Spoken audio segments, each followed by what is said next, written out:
आज मैं आपके लिए लेकर के आया हूं एक रैपर गर्ल का वीडियो। आप कहेंगे कि रैपर गर्ल, इसमें नया क्या है? फिर मैं आपसे कहूंगा कि कश्मीर की रैपर गर्ल का वीडियो, तो आप कहेंगे हाँ ठीक है देख लेंगे। लेकिन अगर मैं आपको कहूं कि कश्मीर की रैपर गर्ल जो हिजाब में रैप सॉन्ग गाती है, तो रुक जाएंगे ना आप? मेरे वीडियो में आप रुकिए। सबसे पहले इस रैपर गर्ल को आप देखें, एक बार कैमरा और करीब लेकर के आए। ये कश्मीर की रैपर गर्ल है, रैप गाती है और बताती है कि कश्मीर की किस्मत कितनी बदली। ये रैपर गर्ल जो अपने साथी के साथ में लाल चौक, पहलगाम, अनंतनाग हर जगह जा करके ये बता रही है कि कैसे कश्मीर में बहुत कुछ बदल गया है। ये हिजाब वाली रैपर गर्ल है। आप देखें हिजाब पहन करके वो भी लाल चौक पर रैप गाना। एक वो ज़माना भी कश्मीर ने देखा है जब दिल्ली में आकर के अगर कोई कश्मीरी लड़की, आपको याद है ना दंगल गर्ल, जब उसने दिल्ली में आकर के अपनी किस्मत आजमाई, मुंबई में जाकर के आमिर खान के साथ में काम किया, कैसे कट्टरपंथियों ने ट्रोल किया और उसके बाद मजबूरी वश उस एक्ट्रेस को अपना एक्टिंग करियर छोड़ना पड़ा। लेकिन ये हिजाब वाली जो रैप गर्ल है, हिजाब वाली रैपर, वो ये बता रही हैं बार बार कि कैसे प्रधानमंत्री नरेंद्र मोदी के एक फैसले ने 2019 के बाद कश्मीर की किस्मत बदल दी। क्या आपने इससे पहले इस तरह से कभी कोई रैप सॉन्ग देखा है, वो भी हिजाब में? मेरे न्यूज़ रूम ने जैसे ही अपनी रिसर्च में इस कश्मीरी रैपर गर्ल को देखा तो वो भी चौंक गए। उनका भी ये कहना था हिजाब में रैप अपने आप में ट्रेंड सेट करने वाली चीज़ है, हिस्ट्री बदलते दिखने वाली चीज़ है। हिजाब वाली जो रैपर गर्ल है दानिश, ये बताती है कि कश्मीर की किस्मत बदल गई। कश्मीर की किस्मत तस्वीर और तासीर क्या 2019 के बाद से बदली है? और कश्मीर में एक लड़की लाल चौक पर अगर हिजाब में रैप सॉन्ग गाती हुई नजर आए, ये कितना पॉजिटिव इंडिकेशन है कश्मीर से लेकर के कन्याकुमारी तक का? 2019 के बाद जिस तरीके से वहाँ पर लोगों को आज़ादी मिली, उससे हम कह सकते हैं ख़ास तौर से लड़कियों को लेकर ये रैप करना, ये सॉन्ग गाना या लाल चौक पर जिसे जो सबसे ज़्यादा क्रूशियल, सबसे ज़्यादा समझिए कि संवेदनशील कहा जाता है, इलाका माना जाता था, उस जगह पर अगर रैप सॉन्ग कर रहे हैं कोई, तो ये वाकई काबिल तारीफ सरकार की है और साथ ही साथ वहाँ की आज़ादी। मेरे न्यूज़ रूम की भी एक रैपर गर्ल है जिसका नाम अंजना है। अक्सर ही अंजना एक मिनट आ जाओ। अंजना वो है जो हमें न्यूज़ रूम में न्यूज़ की फॉर्म में बहुत बार रैप सॉन्ग सुनाया करती हैं। हालांकि अगर मैं इनसे गुजारिश करूंगा, पता नहीं है रैप सॉन्ग सुनाएंगी या नहीं, लेकिन फिर भी अंजना, तुम बहुत ट्रेंडी हो, बहुत फैशन फ्रीकी हो और न्यूज़ रूम में रह करके बहुत बार हमें खाली वक्त में रैप सॉन्ग सुनाती भी हो। लेकिन हिजाब वाली लड़की अगर रैप सॉन्ग सुनाने लगे, कश्मीर का ये संदेश, ये मैसेज कहाँ तक जाता है? जी सर, बिल्कुल 370 धारा जब से हटी है, जो कश्मीर कभी आतंक के पनाह, जो इसमें आतंक पनपता था, वहाँ पर अब लोग खुशी से जीने लगे हैं। लड़कियाँ अपने जो आगे अपने सपनों को पूरा कर रही हैं, उसमें ये भी एक नया जुड़ गया है कि वो जिसको कई बार पहले भी धमकी मिल चुकी है कि लड़कियों को वहाँ पर जो भी कुछ करने की कोशिश करती हैं, उसके बीच भी अगर ये अपने सपनों को पूरा कर रही है तो बहुत अच्छी बात है। जहाँ आतंक था वहाँ अब लड़कियां आगे बढ़ के और अपने सपनों को पूरा कर रही हैं, और रैप जैसा जो मोस्टली लड़के के लिए फेमस होता है और लड़की गा रही है, बहुत अच्छी बात। बल्कि रैप सॉन्ग, और वो भी हिजाब में अगर रैप सॉन्ग गाया जा रहा है। आकांक्षा भी मेरे साथ में है। आकांक्षा, चूंकि आकांक्षा को मैं पिछले 20 साल से जानता हूँ, 18 साल इनकी उम्र है लेकिन मैं 20 साल से जानता हूँ। खैर, ऑन अ सीरियस नोट आकांक्षा, हिजाब वाला ये रैप सॉन्ग जब आपने सुना, पहली चीज़ जो आपके जहन में आई, क्योंकि हिजाब हिंदुस्तान में कई ऐसी तस्वीरें आई जहां पर हिजाब पहनना तो ठीक है, लेकिन हिजाब को बहुत बार थोपा गया। जब थोपा गया तो न जाने समाज के कितने फैक्शन में इसके खिलाफ आवाज़ उठाई, कट्टरपंथ के खिलाफ आवाज़ उठाई। लेकिन वही हिजाब पहन करके कश्मीर में लाल चौक, अनंतनाग, पहलगाम जैसे इलाके में, बॉर्डर लाइन एरियाज में अगर कोई लड़की रैप सॉन्ग गा रही है, पहला ख्याल जो आपके जहन में आया वो क्या था?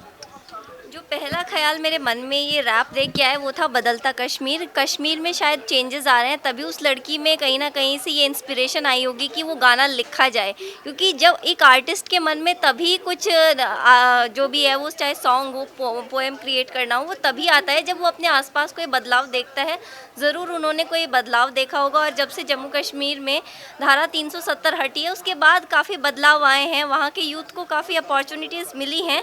उसे देखते हुए शायद उन्होंने वो रैप सॉन्ग लिखा है। आपकी जानकारी के लिए मैं बता दूं, उस लड़की का नाम हुमायरा जन है और काफ़ी छोटी उम्र की है, और जब वो हिजाब में गाना गाती है तो ये एक बहुत ही ज़्यादा इंस्पिरेशन है। आई थिंक हिजाब को एक थोपने की जगह उसको एज अ चॉइस लेना चाहिए कि बहुत अच्छी बात, बहुत अच्छी और बहुत समझदारी वाली बात आकांक्षा कर रही हैं कि हिजाब को एक चॉइस के तौर पर लें। रवीन जी, आप इधर आ जाएं। एक बहुत ही सेंसिटिव और सेंसिबल सा ये सब्जेक्ट है, मतलब सिर्फ ये रैप सॉन्ग भर का नहीं है।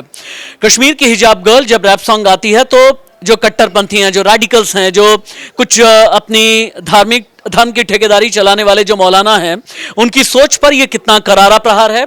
और ये बताते हुए कि कश्मीर की लड़की भी मुख्यधारा वाली लड़की है, कश्मीर की लड़कियां गाना गा सकती हैं, कश्मीर की लड़कियां अपनी सरहद लांघ सकती हैं, कश्मीर की लड़कियां लिबरल हो सकती हैं, कश्मीर की लड़कियां अपनी सोच को लेकर के फैसला ले सकती हैं।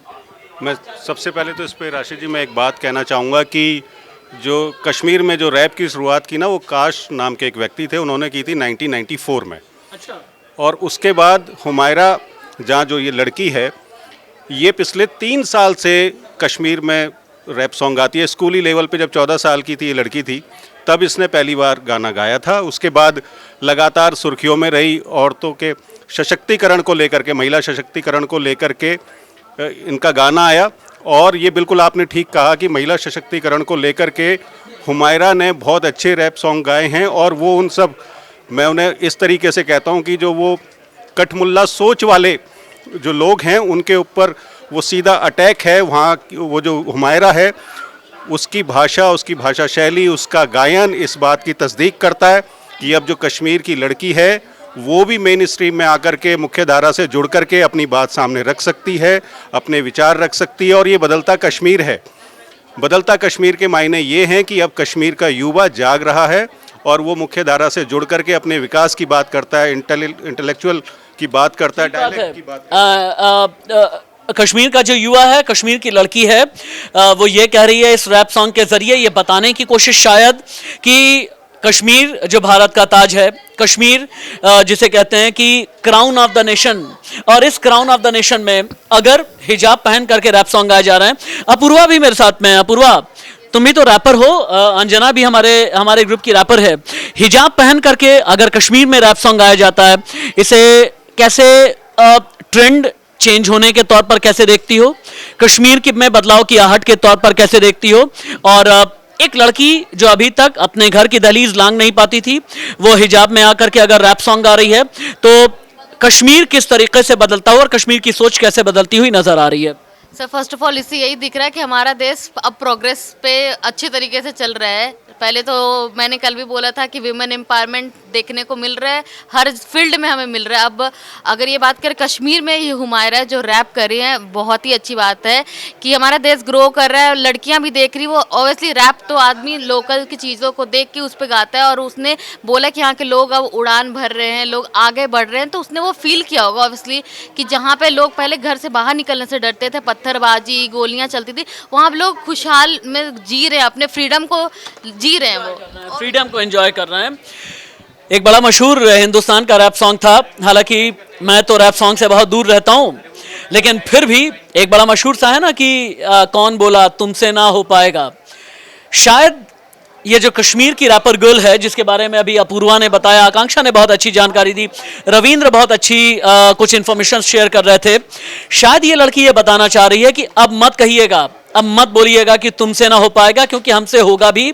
हम हिजाब में रैप भी करेंगे, अपने फैसले भी लेंगे, क्योंकि कश्मीर की किस्मत बदलने वाला फैसला लगभग 4.5 साल पहले 2019 में हो चुका है। नमस्ते।